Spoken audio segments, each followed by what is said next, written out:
Bom dia, meus amados irmãos, que a graça e a paz do Senhor Jesus esteja sobre a vida de vocês, amém? Está todo mundo feliz aí, na bênção do Senhor? Amém, desde já nós agradecemos a sua presença, você que está em casa também nos assistindo, agradecemos a sua presença também.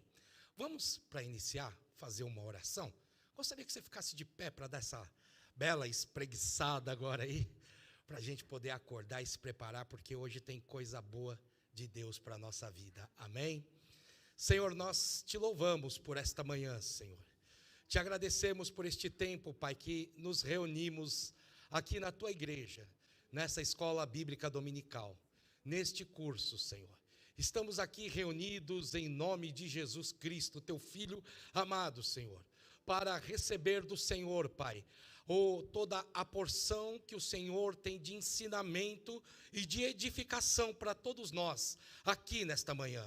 Por isso nós lhe pedimos, Senhor, nos abençoe, nos agracie, nos renove, nos fortaleça neste dia e que a nossa vida, o nosso coração e a nossa mente, Senhor, esteja aberta para receber tudo aquilo que o Senhor tem para ministrar na nossa vida. Esteja conosco neste dia, abençoando a cada um, a cada lar, a cada família aqui representada nesta manhã também. Nós te exaltamos, nós te glorificamos, nós te bendizemos e te engrandecemos, porque o Senhor é o nosso Deus, o Senhor é o nosso Rei, o Senhor é o nosso Salvador. Em nome de Jesus oramos, amém e amém. Pode assentar, meus queridos.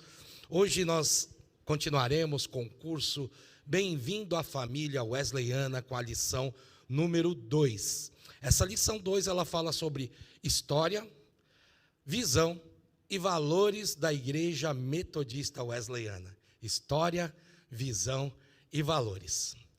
Nós aprendemos a semana passada que o homem ele foi criado em corpo, alma e espírito, certo? Lembram disso? Amém? O corpo se deteriorou por causa do pecado. A alma se tornou egoísta. A sede das emoções do homem se tornou egoísta, pensando em si mesmo.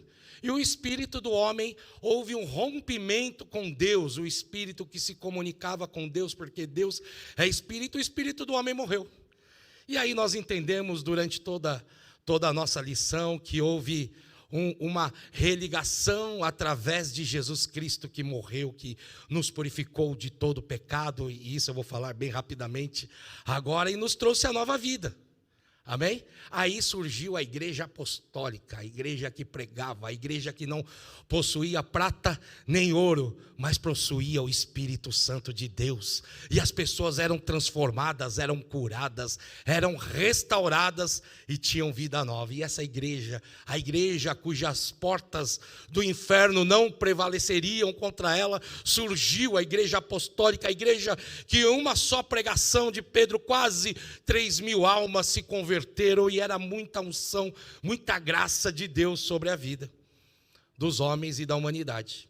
Passou-se o tempo, passaram-se os anos, essa igreja, com o decorrer de muitos e muitos anos, ela foi se corrompendo, ao ponto de não poder dizer mais, não tenho prata nem ouro, porque agora ela tinha prata, ela tinha ouro, mas ela não tinha mais a presença do Espírito Santo de Deus.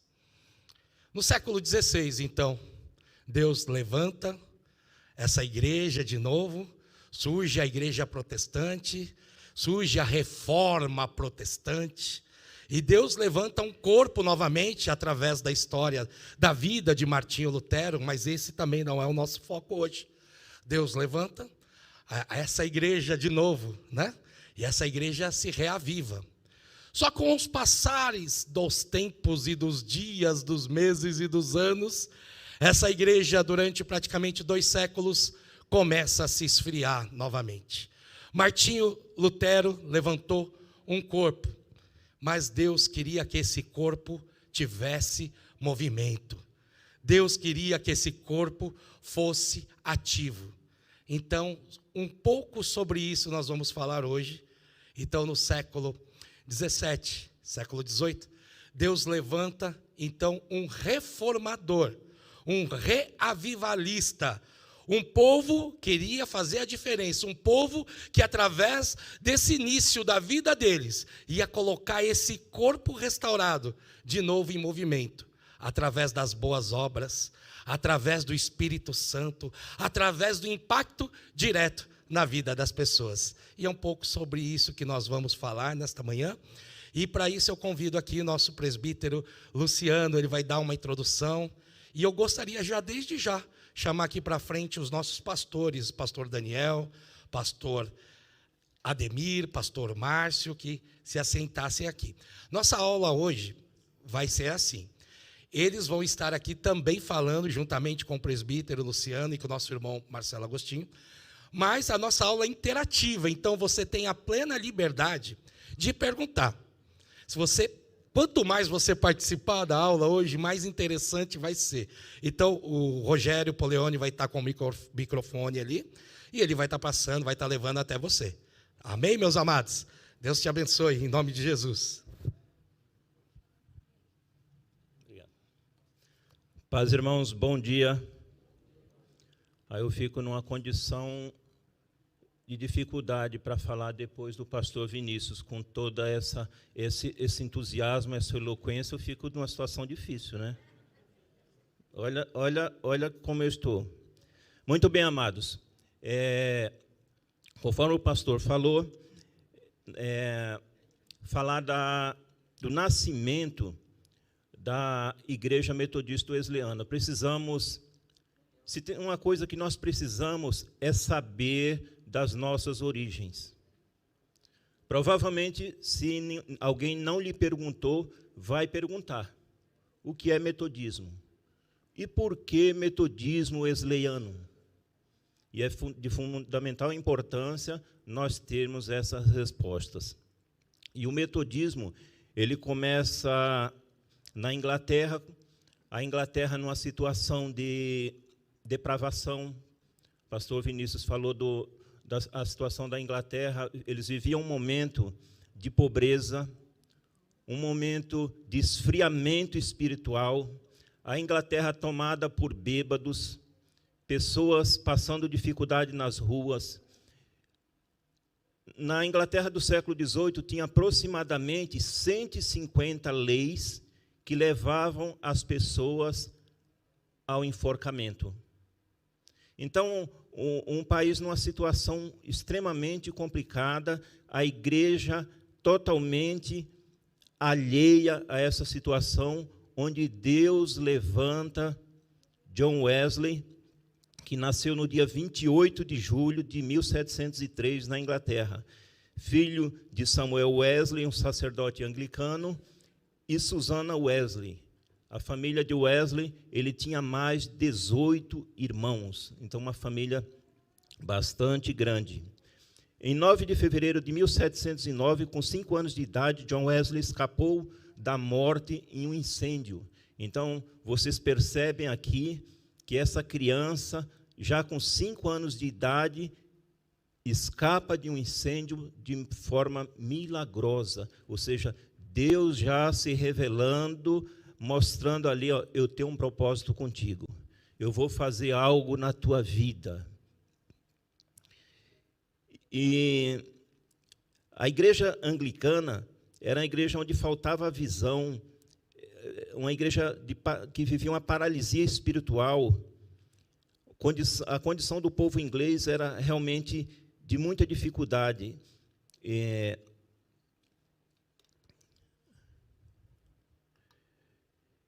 Em 1729 a 1730 surgiu oficialmente, então, John Wesley vai para a faculdade, John Wesley estuda, ele ingressa na faculdade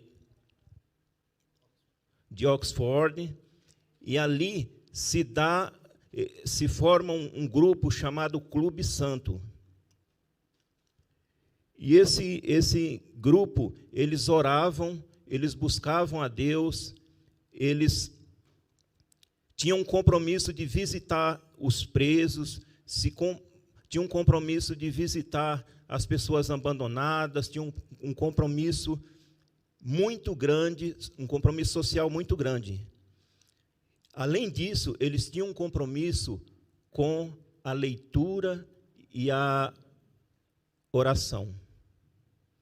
Então, a gente vê aqui, na faculdade de Oxford, se formando um grupo chamado Clube Santo, pessoas voltadas à oração, voltadas a atender a obra social e a ter esse envolvimento deles, esse ajuntamento, é onde pela primeira vez se tem o nome de metodismo, ou seja, estudos metódicos, pessoas que, daí a nossa origem, metodismo, onde eles buscavam esse compromisso de orarem, de estar junto.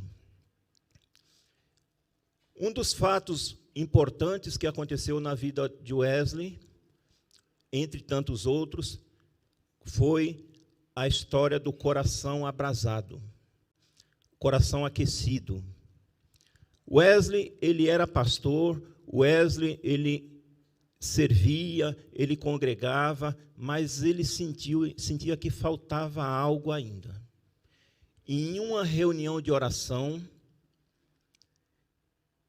Wesley tem uma experiência diferente. No dia 24 de maio de 1738, passou por uma experiência transformadora ao assistir um culto onde faziam a leitura do prefácio de Lutero a Epístolas aos Romanos. E Wesley escreveu em seu diário: já era quase 21 horas. Enquanto ele descrevia a mudança que Deus faz no coração pela fé em Cristo, senti meu coração extremamente aquecido. Senti que confiava em Cristo, somente em Cristo para a salvação. E me foi dada uma garantia de que Ele havia tirado meus pecados, e até os meus, e me salvara da lei do pecado e da morte. Então você vê aqui a experiência do coração abrasado. Por quantas vezes nós servimos a Deus, caminhamos até um certo tempo na presença de Deus, mas precisamos, amados, de uma experiência maior. Precisamos ter esse anseio, esse desejo de ter verdadeiras experiências com Deus. Wesley, ele não foi o fundador, ele não foi o fundador da igreja metodista. Ele falece antes, e os seus sucessores, anos após a sua morte, aí dão início, de fato, à igreja metodista. Muito bem. Passando essa primeira fase aqui do início da igreja, o Marcelo Agostinho vai estar, juntamente com os nossos pastores aqui, falando da igreja metodista no Brasil, né? E hoje vocês percebem aqui que tem um grupo de peso para falar disso, né? Pastor Ademir de Almeida, pastor Márcio Santos, Daniel Ferreira, né? Esses homens aqui, se contar, acho que eles têm pelo menos aí uns 200 anos de igreja. Mais ou menos, mais ou menos. Tem um que estava na reunião da ponte, que vocês vão saber um pouquinho do que se trata, e tem um outro que eu não vou falar quem é, que pinta o cabelo, que ajudou a construir a ponte. Meus amados, aí nós temos um retrato, né? Uma pintura de John Wesley, tá? Para quem não sabe, o fundador do metodismo. E como colocou muito bem o Luciano, o John Wesley, ele viveu até os últimos dias dele na igreja anglicana, tá? Até os últimos dias da vida dele. Só que, em 1738, 24 de maio, ele teve a experiência do coração abrasado. O que isso significa? Aquela igreja que só estava como um corpo, e um corpo sem espírito é um corpo morto, né?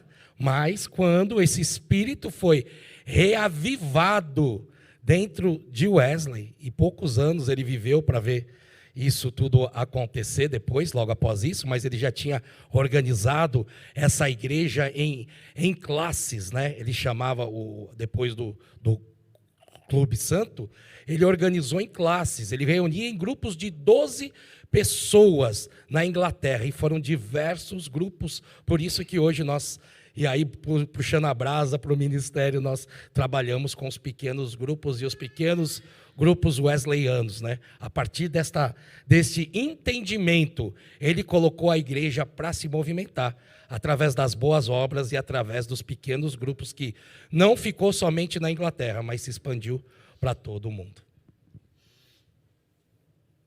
Paz do Senhor, irmãos. Então nós temos, né, conforme os irmãos aqui já expuseram, né, nós temos o começo, né, do movimento metodista, da igreja metodista, né, através de John Wesley. E a igreja metodista ela começa a se expandir na Inglaterra, né, em primeiro lugar.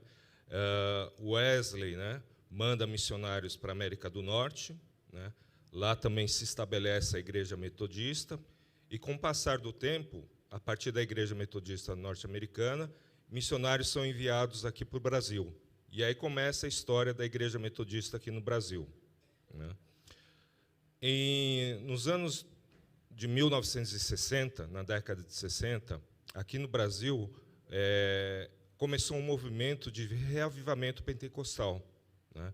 A gente tem começo, por exemplo, da Igreja Batista da Lagoinha, né, que é fundada em 1966, em função desse avivar do Espírito Santo, desse agir, desse renovo do Espírito Santo nas igrejas aqui no Brasil. E em 1967, alguns irmãos que pertenciam às fileiras, pastores, né, que pertenciam às fileiras da Igreja Metodista do Brasil, eles começam a sentir no seu coração a necessidade de uma busca maior por Deus, de uma consagração maior, de buscar mesmo o poder de Deus aos moldes do que havia acontecido com Wesley, né? A igreja metodista também estava, digamos, presa numa liturgia que estava um pouquinho fria, né? Uma liturgia meio fria, meio metódica demais, né? E esses pastores são incomodados pelo Espírito Santo a ter uma busca maior por Deus, a ter uma busca maior pelo Espírito Santo, pelo poder de Deus. E aí, em 1967, né, no dia 5 de janeiro de 1967, né, ocorre a famosa Reunião da Ponte, né, sobre a direção dos pastores Edelmício Cabral dos Santos e Valdemar Gomes Figueiredo, né. Esses pastores eles se reúnem, né, e decidem, né, ali, né, fundar, né, na verdade, andar de acordo com a direção que Deus havia dado para eles, né, de ter uma busca maior pelo Espírito Santo, de ser realmente controlado, dirigido pelo Espírito Santo, a despeito de liturgias, a despeito de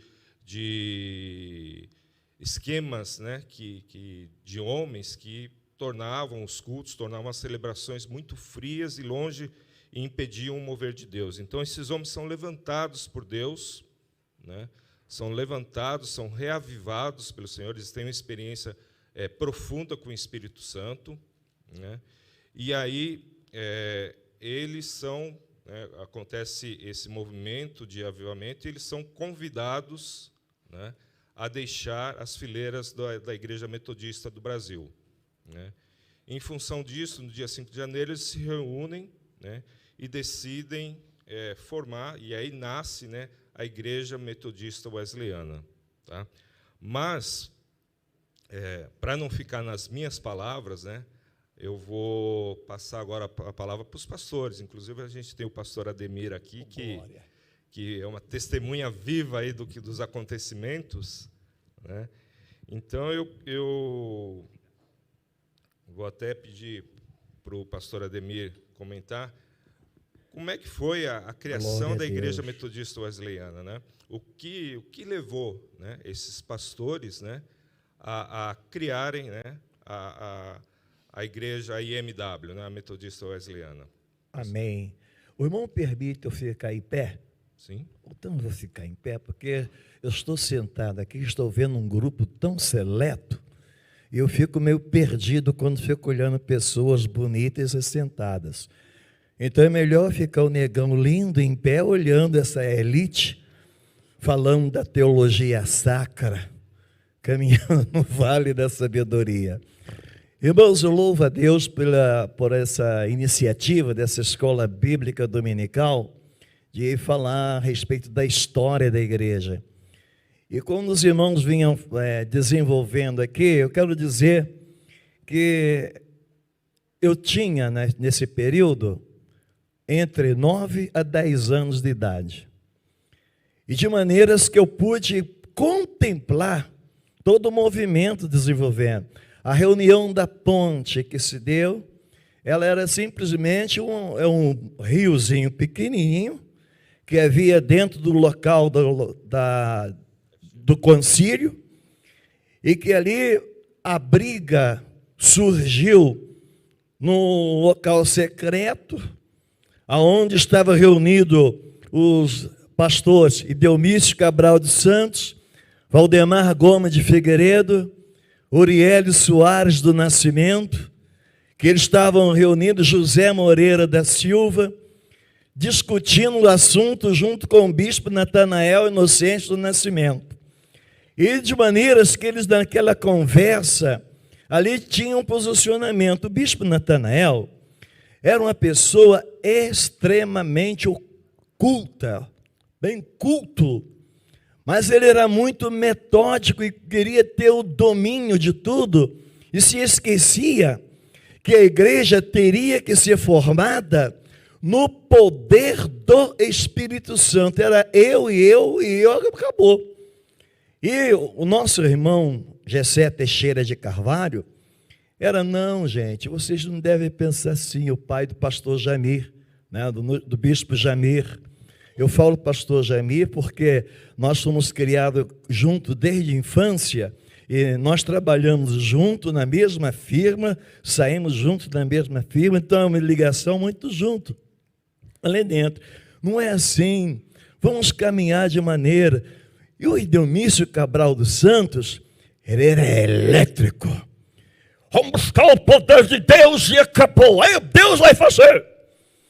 E víamos as maravilhas acontecendo na autonomia que ele ali colocava. Em todo momento da história, Deus levanta os seus vasos. Deus ministra nos seus vasos. Eu pude ler aqui a matéria que os pastores passaram para mim e fiquei feliz porque soube examinar direitinho o pastor Márcio. Eu fico pensando no pastor Márcio, aquela elegância dele ali, o meu joelho bate um no outro, porque vê um homem poderoso ali ao meu lado. Mas, eu aconselharia vários irmãos a obter esse livro. Que este livro você vai conseguir entender muito a respeito da vida e obra de John Wesley, né? E o método que foi desenvolvido, né? Eu tenho a coleção completa desse trabalho. De maneiras que ali naquele momento, o que ocorreu não foi nada mais, nada menos do que uma experiência de sentir o mover de Deus dentro da sua vida, quando o Espírito Santo começou a aquecer. Em 67, quando desenvolveu toda a história, não estava surgindo o movimento espiritual somente na igreja metodista wesleyana, mas estava surgindo um movimento espiritual em todas as denominações. Surgiu lá no Brasil para Cristo, começou a vir depois lá na Deus e Amor, e começou a envolver a Igreja Batista do Povo, em vários locais. O povo de Deus começou a desenvolver de maneira muito grande em vários locais sobre as fogueirinhas de oração.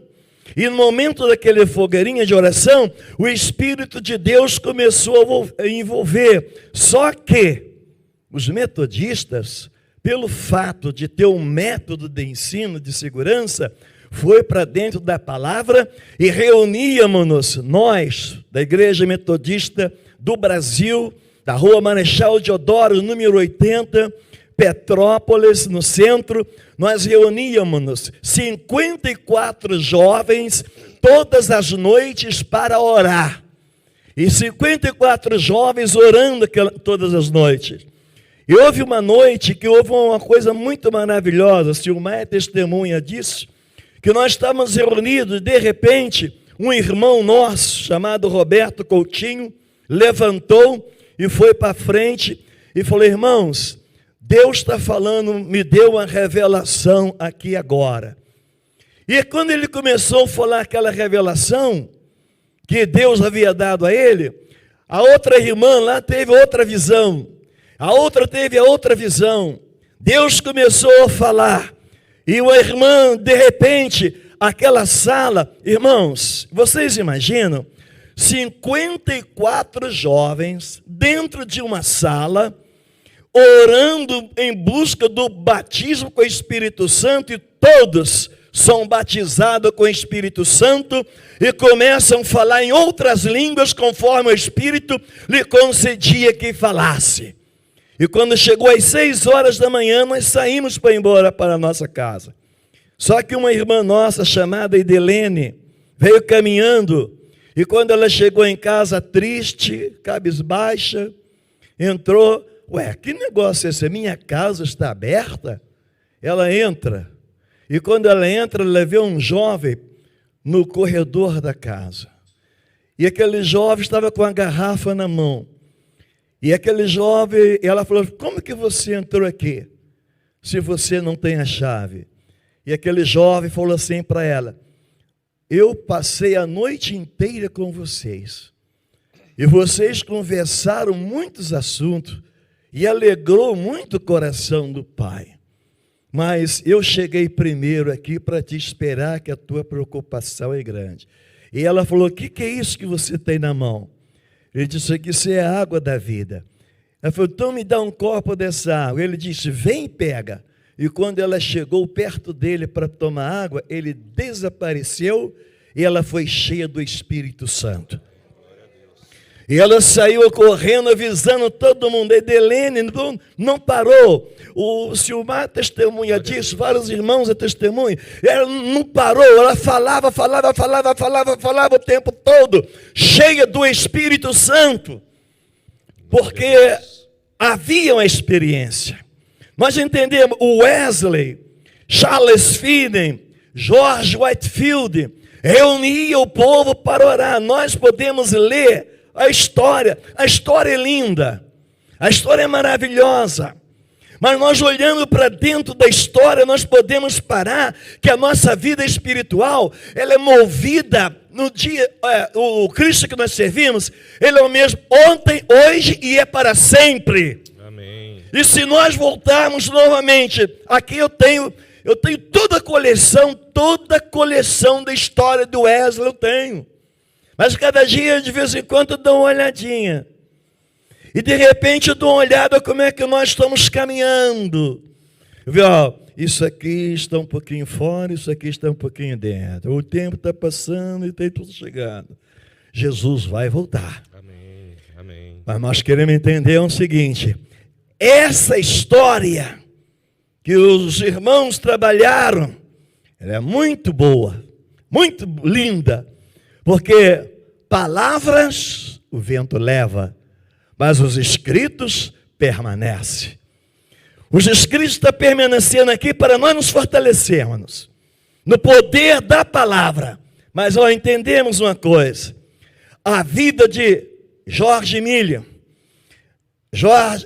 Karen Finney, homens cheios do Espírito Santo, quando do nada o milagre vem acontecer, porque sabemos que a igreja metodista wesleyana conhece o poder do seu Deus e sabe que através desse poder nós caminhamos na história, mas a história traz as maravilhas para a glória do Senhor. Amém. Amém, glória a Deus. Desculpa, eu falei bastante, eu não falei talvez o assunto que é preciso. Não, pastor, foi bênção Mas mesmo. Mas a glória a Deus porque, né, assim como o pastor aqui acabou de testemunhar, você está numa igreja que não foi levantada por vontade humana, mas foi levantada debaixo do poder da orientação do Espírito Santo de Deus. Glória a Deus por isso. Você pode glorificar a Deus por isso? Amém. Aleluia, glória a Deus. E prova disso, irmãos. Meus irmãos, se alguém tiver alguma dúvida, quiser fazer alguma pergunta para a gente, Sim, é só levantar a mão. O tempo vai passando, daqui a pouco os assuntos serão outros, né? A respeito do metodismo, a respeito de John Wesley, a respeito do avivamento que o Senhor trouxe para a igreja, no surgimento da igreja metodista e depois, consequentemente, anos depois, na igreja metodista wesleyana. Fique à vontade. Se alguém quiser perguntar, levanta a mão. Rogério vai estar levando aí o microfone para vocês. Sim? Sem briga, tá? Tá bom? Então, amém. Então tá, prossigamos aqui então. Só levantar a mão assim, tá bom? Fiquem à vontade, irmãos. E uma das provas, né, de que realmente a igreja foi levantada sobre a orientação de Deus, né, é o fato de como foram os primeiros dias da Igreja Metodista Wesleyana, né? Porque o que acontece? Irmãos saíram, né, foram convidados a deixar as fileiras da Igreja Metodista do Brasil, né? E alguém pode pensar, né, aqui, não, os irmãos aí resolveram sair fora e levaram parte do patrimônio da igreja, levaram um orçamento vultoso, mas não. Né? A gente vai ver, gostaria talvez do pastor Márcio falar como é que foi os primeiros dias, né? Se foram dias de abastança ou não, ou se foram dias de será que o pastor naquela época, né, saiu cada um com o seu carro, saiu com seu salário gordo? Como é que foi, pastor? Foi assim? Eu acho que até o pastor Ademir poderia dar continuidade a isso. Ele como mais antigo e já como o ancião, que eu considero até como meu avô, né? Porque o pastor Ademir, ele é tão antigo, irmãos, que quando Deus disse haja luz, foi ele que apertou o interruptor. Ele estava lá, não é? Mas assim, antes talvez dele falar acerca disso, irmão Marcelo, eu acredito que tem algo muito importante, porque a nossa história, ela é muito recente. A nossa história é muito recente, a história da metodista wesleyana. Temos pouco mais que 50 anos, completamos agora 54 anos, não foi isso? Agora, esse ano completamos 54 anos, 55 anos de existência. Mas há um perigo muito grande no desenvolvimento e defesa de uma história recente. Veja bem, nós, no cristianismo, e é uma das coisas que também é preciso falarmos, existem as denominações históricas que foram frutos, de fato, de um movimento também de avivamento. Nós temos, basicamente, dois líderes mundiais, podemos dizer assim, que é Jean Calvin e Martim Lutero, né, que são considerados pais da Reforma, não é? Da Reforma protestante. Dessas duas linhas de reforma, surgiu os pensamentos e defesas denominacionais, como, por exemplo, o calvinismo, através de Jean Calvin, era um reformador francês, um teólogo francês, e que nos meados do século XVI, em 1500 e alguma coisa, ele desenvolveu essa ideia, esse pensamento que acabou por fazer uma defesa doutrinária e muito mais voltada para o aspecto soteriológico, que, pelo outro lado, Martim Lutero, ele foi muito dentro da linha do reformador holandês, Arminius, não é? Que desenvolveu um outro pensamento de salvação. Então, basicamente, a linha divisória das denominações, ela está muito no pensamento soteriológico, no pensamento da salvação. E nós, como viemos da linha metodista, nós fazemos a defesa do pensamento arminiano, que é o pensamento soteriológico, da defesa da doutrina da salvação, de uma maneira em que o homem ele deve sim fazer o que Deus ele faz as suas escolhas. Deus ele conhece o homem na sua inteireza, mas o homem também ele tem de fazer a sua parte para que Deus também possa operar. Pelo outro lado, o pensamento calvinista, defendido por Jean Calvin, já era de uma linha totalmente diferente. Então, veja só, as linhas presbiterianas, as linhas congregacional e a linha batista, elas fazem a defesa do pensamento calvinista no aspecto da soteriologia. A igreja metodista wesleyana, a igreja Assembleia de Deus, as igrejas neopentecostais, elas fazem a defesa do pensamento arminiano no que se diz respeito à salvação. É isso, pastores? Estou a falar alguma heresia aqui, pastor Daniel? Está tudo dentro da linha de pensamento, né? Para dizer o seguinte, quando a igreja metodista wesleyana ela tem essa ruptura, entrando no assunto da saída do movimento metodista tradicional no Brasil, que tem uma linha de pensamento, apesar de ser um pensamento arminiano, mas ela tinha, e algumas delas ainda defende e pratica, algo que nós não praticamos, como, por exemplo, o batismo de criança. A igreja metodista batiza a criança, né? E nós fazemos a defesa bíblica e teológica de que a criança ela não precisa ser batizada, porque o batismo é para arrependimento e uma criança não tem como reconhecer os seus pecados para decidir por ser batizadas e ter o seu pecado anulado. Tá bem? Então, e além disso, além desse tipo de pensamento, veio o avivamento. Foi quando esses líderes, que foi citado pelo pastor Ademir, eles tiveram uma experiência de renovação espiritual, incluindo o falar em línguas, e isso acabou por ser um dos pontos de ruptura entre a igreja metodista do Brasil, com esses líderes que lá estavam, para a criação, a formação da igreja metodista wesleyana. E esses homens, quando eles decidiram sair, não foi movido por nenhum tipo de guerra, e aquilo que você falou é verdade, não houve uma saída em que eles saíram com bens, saíram com propriedade, saíram com alguma coisa que pudesse posteriormente terem sobre eles uma acusação de que eles romperam e que levaram alguma coisa pertencente à igreja que eles eram anteriormente.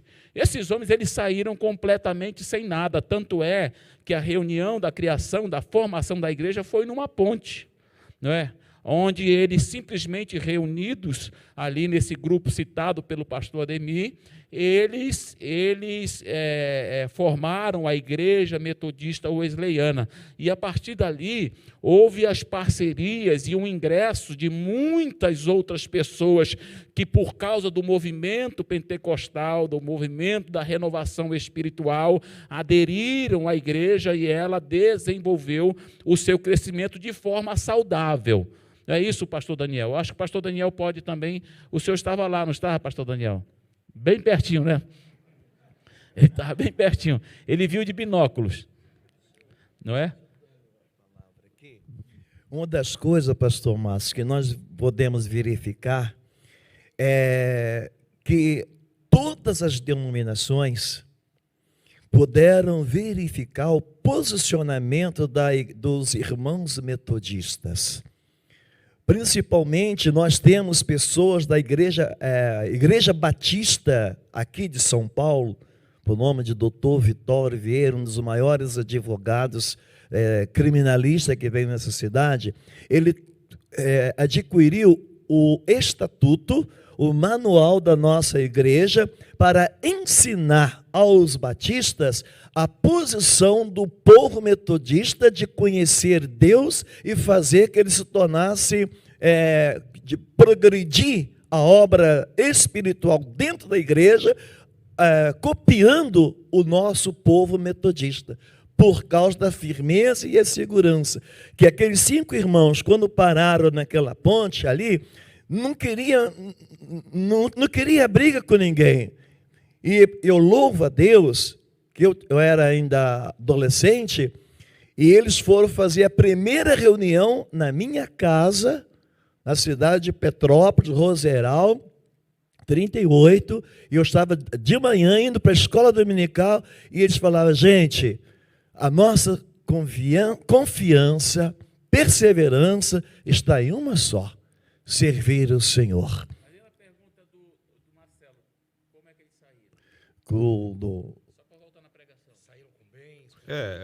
Às vezes a gente Nada igual a nada vezes nada.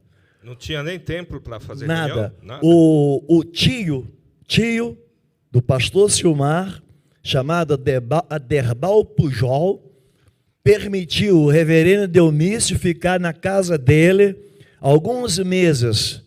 O meu pai mesmo pagou aluguel de vários locais para a nossa reunião. E para entender um pouquinho, até um assunto que entra um pouquinho numa brincadeira, mas uma realidade, meu pai era muito voltado para 2 coisas: futebol e igreja. Haja visto que eu sou vascaíno hoje, porque quem construiu o estado do São Januário foi nós, que descemos. Por quê? Porque era voltado, e ali o nosso povo era voltado simplesmente para as coisas que dava a vida social de uma cidade, da pessoa. Então o reverendo Delmício falava: como que vamos fazer? E o José Moreira da Silva falava, tinha hábito de chamar todo mundo de meu filhinho. Ele falava assim: meu filhinho, Deus cuida da gente. E de vez em quando chegava o irmão, levava uma galinha, levava uma oferta, levava um pãozinho, e Deus foi organizando. E o irmão Aderbal Pujol, tio do Silmar Correia Coelho, alugou o local onde pagou 3 meses a casa para o reverendo Delmício morar. Tinha um pãozinho e a galinha. E o restante a igreja, os irmãos ajudavam. Irmãos, quem olhava a igreja naquele período, pensava assim: esse pessoal aí saíram trazendo muitos bens da igreja metodista, e não tínhamos nada igual a nada vezes nada. E simplesmente trabalhávamos dirigindo caminhão e ajudando de caminhão, e ainda mais, lá em cervejarias, para poder trazer. E o dízimo era contado, não era que nem hoje bonitinho. Contava todo mundo ali, nomeava o tesoureiro na hora e colocava, ele fazia tudo. Amém, glória a Deus. Mas eu vou me permitir, pastora Ademir, fazer um adendo, né? Não tinha nada, o pastor falou, né? Não tinha nada vezes nada de posse material, de bem material, de patrimônio. Mas tinha um principal: o poder de Deus, a orientação de Deus, a direção do Espírito Santo. Por isso, essa igreja está aqui hoje, irmãos. Porque não começou baseado em riquezas, não começou baseado em condições humanas, mas começou por uma visão dada por Deus, por corações que foram aquecidos pelo Espírito Santo. E aí, a gente pode perceber, né, que a gente tem lá, em Atos 2, né, quando a igreja está começando, né, o que Deus faz? Derrama o Espírito Santo sobre aquelas pessoas e os capacita a mudar o mundo na época. A gente falou aqui de Wesley, né? Wesley, 24 de maio de 1738. Né? O que acontece com Wesley? Ele tem o coração aquecido pelo Espírito Santo e ele faz uma revolução naquela Inglaterra. E a gente tem esses homens que, em 1967, tiveram também o seu coração aquecido, tiveram uma visão de Deus colocada em seu coração. E por isso, você está aqui hoje. Você está sendo abençoado nessa igreja. Então, irmãos... acerca dessa liderança cristã que deu nome às denominações, não é? Como, por exemplo, Wesley. O Wesley hoje, o metodismo hoje, ele tem uma história muito presente no coração da Inglaterra, não é?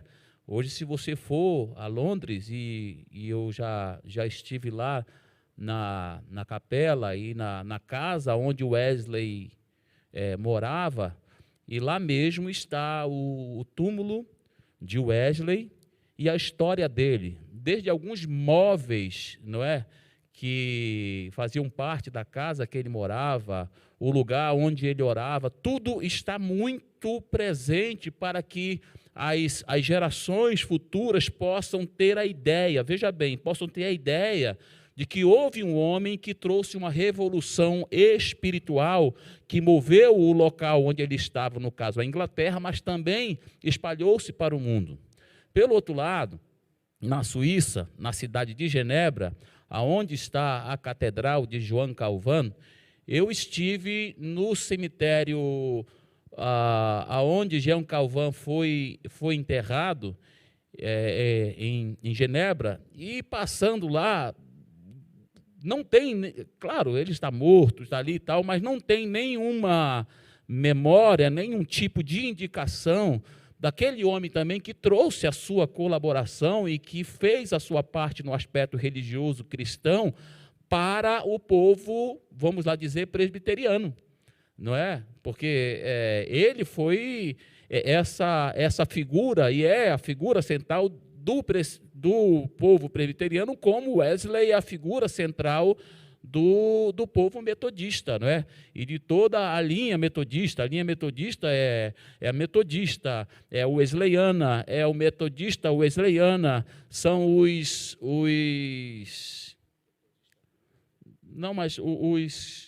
nazarenos, não é?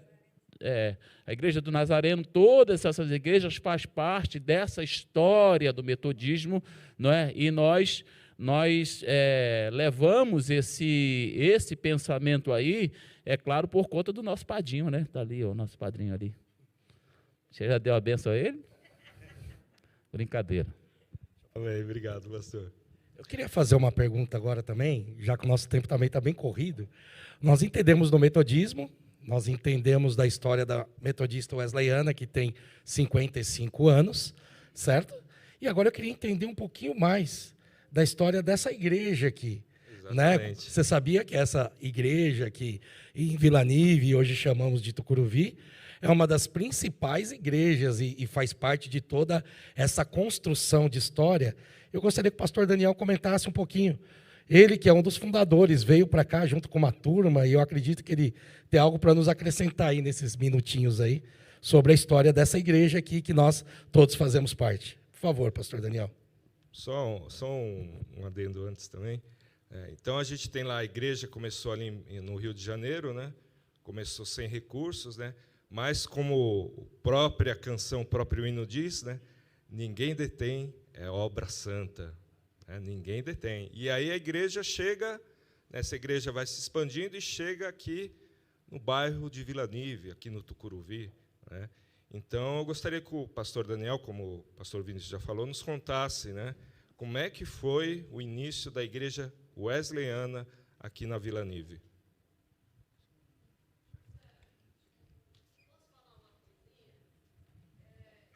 Espera aí.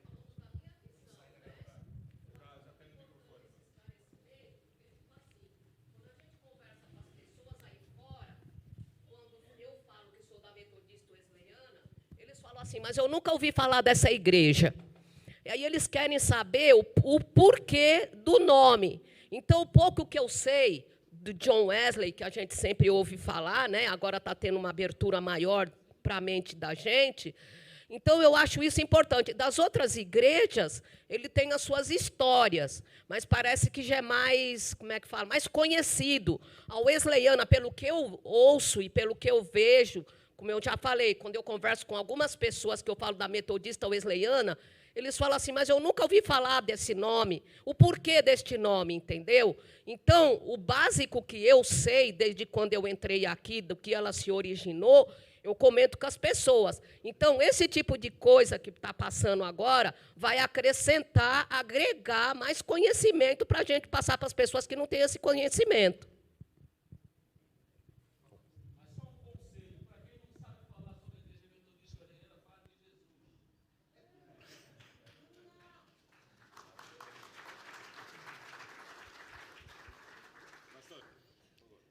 Que a paz do Senhor seja com todos. Me permitam, os irmãos, eu aqui fazer rapidamente uma linha do tempo, porque todos os movimentos da igreja, desde que Jesus a implantou e os apóstolos deram prosseguimento, é origem de avivamento. Judaísmo frio, entra Jesus, aviva a igreja, os apóstolos, fundamentada pelos apóstolos, Atos 2, a igreja cresce assustadoramente. Brasil, década de 60, um grande mover do Espírito Santo no país. Não se ouvia falar de igreja pentecostal. Quando se ouvia falar de igreja pentecostal, a igreja referência era a igreja ditatorial, desculpa a expressão, Assembleia de Deus. Ser crente tinha que ser assembleiano. E Deus não gostou dessa história. E gerou um grande avivamento na década de 60. Todas as igrejas históricas que você conhece, batista, metodista, anglicana, todos eles foram movidos pelo Espírito Santo e surgem as igrejas batista pentecostal, metodista pentecostal, presbiteriana pentecostal, e o movimento cresceu. E hoje a igreja brasileira no mundo, ela é reconhecida como uma igreja que mais cresce, a igreja que mais envia missionário, a igreja que desponta no mundo inteiro. Você vai no mundo inteiro, vê um crente brasileiro. Você vai na África, tem brasileiro. Vai na Alemanha, tem brasileiro. Em qualquer lugar. Primeiro porque o brasileiro é um povo contagiante, um povo alegre, um povo feliz, um povo miscigenado com todas as raças, com todas as características de todas as raças do mundo.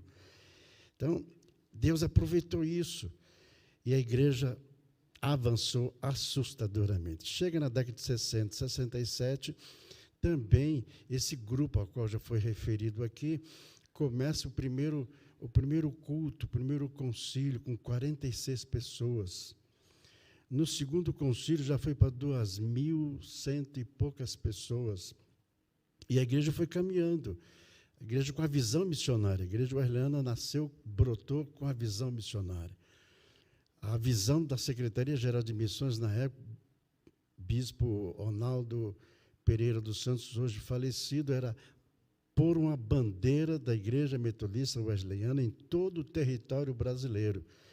E hoje nós temos uma bandeirinha em todo o território brasileiro, uma bandeirinha da Igreja Metodista Wesleyana, levando sempre a mensagem do Senhor Jesus Cristo, ao qual o pastor Márcio referiu-se. O primeiro missionário que veio para São Paulo foi o pastor Anaurelino, que já está na Igreja Triunfante. Ele começou com uma família aqui em Itaquera. E a igreja surgiu por ali em São Paulo. A Igreja Metodista Wesleyana aqui, igreja local, os irmãos novos não podem se confundir que a Igreja Metodista Wesleyana é Vila Nível, é Tucuruvi. Ela é uma das igrejas em todo o país. Nós temos 20 nações, temos igrejas wesleyanas, temos igrejas wesleyanas no meio dos índios. Então, nós não somos só Vila Nível. A igreja wesleyana não é Vila Nível. A igreja wesleyana é parte do corpo wesleyano, que soma mais ou menos, acredito, entre 130 mil membros em todo o território brasileiro. Então, falar de igreja wesleyana, aqui de Vila Nível, também é retrocedendo um pouco da história para que os irmãos entendam. O reverendo Mário Lindstrom, ele era pastor metodista aqui na Vila Mazei. Aqui na Vila Mazei, na rua Gamboa, me parece. Ali, movido pelo Espírito Santo, ele era seminarista e pastor ajudante. Foi batizado com o Espírito Santo e mais 3 pessoas. mas 4 pessoas que aqui não mencionam o nome, apenas só a linha do tempo, e ele então é expulso, é convidado a sair da igreja metodista. Por que a igreja metodista? A mãe, como já acontecera com John Wesley, na igreja anglicana e depois na igreja metodista, sempre a ação do Espírito Santo, a renovação, o batismo com o Espírito Santo, a doutrina de cura, de manifestação, e assim por diante. E assim ele sai, ele foi obrigado a sair, e fundou um movimento chamado Avivamento Bíblico, cuja sede é aqui no Jaçanã, na rua Henri Janot. E o reverendo Mário continuou a sua tarefa, ungido pelo Espírito, e o movimento, já na época de 67, já havia mais ou menos 11 mil membros, esse movimento que Deus usou eles para fundar. E, em 74, aproximadamente, surge um ciúme a qual gerou da expulsão do reverendo Mário da igreja do Avivamento Bíblico, ao qual ele foi fundador. E nesse movimento, ele dá o grito no meio da congregação e diz: eu estou saindo, quem quiser me acompanhe. Esta foi a fala dele. E um grupo de 50, 60 pessoas, não mais do que isso, saíram, deixaram tudo que o patrimônio da igreja, deixaram tudo, saíram com a mão na frente e outra atrás, como diz o nordestino. E fomos e rumamos à casa de um presbítero chamado Feitosa, e faleceu com a titularidade de pastor. Ele abriu a porta da casa dele e lá nós fomos congregar. Fomos congregar com esse grupo pequeno. E esse grupo pequeno, da mesma origem de 67, lá em Petrópolis, em cima da ponte, depois foi o crescimento. Aqui também a igreja local, essa igreja local do bairro de Vila Nilo, hoje com o nome de Tucuruvi, com essas 60 pessoas, houve um mover enorme do Espírito Santo. A igreja foi crescendo, crescendo, crescendo, a ponto de não mais suportar na casa do pastor Feitosa. Então, hoje houve uma obrigatoriedade de comprar um terreno. E se comprou esse terreno aqui, pagamos 100 e poucos mil reais, cruzeiros, não me lembro a moeda, e aqui se estabeleceu, e fomos construindo aí o pavilhão da fé, e depois o salão, depois o reverendo Roberto Amaral conseguiu comprar todo esse terreno até lá embaixo, pagou 1.200.000. Essa é a história bonita que a igreja wesleyana tem. A igreja de Tucuruvi agora está se preparando para ter o grande templo para 2.000, 3.000 pessoas, e assim ela vai crescendo. Ela vai crescendo. Agora, o que é bom notar que a igreja wesleyana de Tucuruvi, ela faz parte de uma denominação chamada Igreja Metodista Wesleyana, que tem 9 regiões espalhadas no Brasil e no mundo. Isso é importante, que a igreja fique sabendo. Nós não somos só aqui em Tucuruvi, nós temos uma família grande. Quando você for viajar pelo mundo afora, fale que é wesleyano, que as portas se abrem. Amém. Vamos aplaudir a Jesus, meus amados. Amém. Nosso tempo já deu, nós vamos estar encerrando, mas é importante dizer o seguinte, que além de anglicano, metodista wesleyano, nós somos a igreja do Senhor. Amém? Nós levantamos a bandeira da maneira como nós nos organizamos, mas de maneira alguma nós excluímos alguém, porque nós somos a igreja do Senhor Jesus. Aquela igreja, como disse o nosso pastor Ademir aqui, que as portas do inferno, como Jesus ensinou, não prevaleceriam contra ela. Você é a igreja do Senhor. Amém? Nós temos tudo isso documentado, estamos produzindo, já temos uma apostila pronta, ela está em revisão para poder mandar imprimir, você vai ter todo esse material aí para você. Então, meus amados, esse é só o comecinho de muita coisa que a gente vai aprender nesse curso aqui. Tá? Nós temos nessa apostila no que cremos, Nós cremos que há um Deus só verdadeiro. Nós cremos que Jesus Cristo, o Filho, Ele é a palavra do Pai. Nós cremos que Jesus Cristo foi crucificado, que Cristo verdadeiramente ressuscitou, que o Espírito Santo procede do Pai e do Filho, que a Bíblia é a palavra de Deus. Nós cremos na justificação, na santificação, no batismo com o Espírito Santo. A igreja renovada, cheia do Espírito Santo, ela crê em cura divina, ela crê nos milagres, ela crê no batismo, ela crê que a Santa Ceia não é apenas um ritual, mas é uma festa espiritual. Ela crê na segunda volta de Cristo e ela crê que no céu haverá um galardão reservado para cada um de nós. Amém? Nesse momento nós vamos encerrar, daqui a pouco o nosso culto vai se iniciar, mas antes eu vou orar, porque nós na escola dominical temos o momento do ofertório também. Tá? Antes do pastor Ademir já vai dar uma palavrinha, mas então, vamos lá, pastor Ademir, após a sua palavra a gente faz o ofertório. Eu só quero parabenizar a Escola Bíblica Dominical, através do irmão que fizeram esse trabalho, por trazer a história, porque um povo é forte, um povo é bem formado quando ele conhece a sua história. E de maneiras que a Escola Bíblica Dominical estão procurando levar, está chegando muitos irmãos na igreja. E vai multiplicar muito devido à nossa obra, que vai crescer, vai ser muito grande. Mas o povo que conhece a sua história, ele se torna um povo forte e faz proezas. Então eu quero apresentar aqui o meu voto de apreciação por esta Escola Bíblica Dominical. Amém. Deus seja louvado. Amém, meus amados. Nós vamos encerrar então.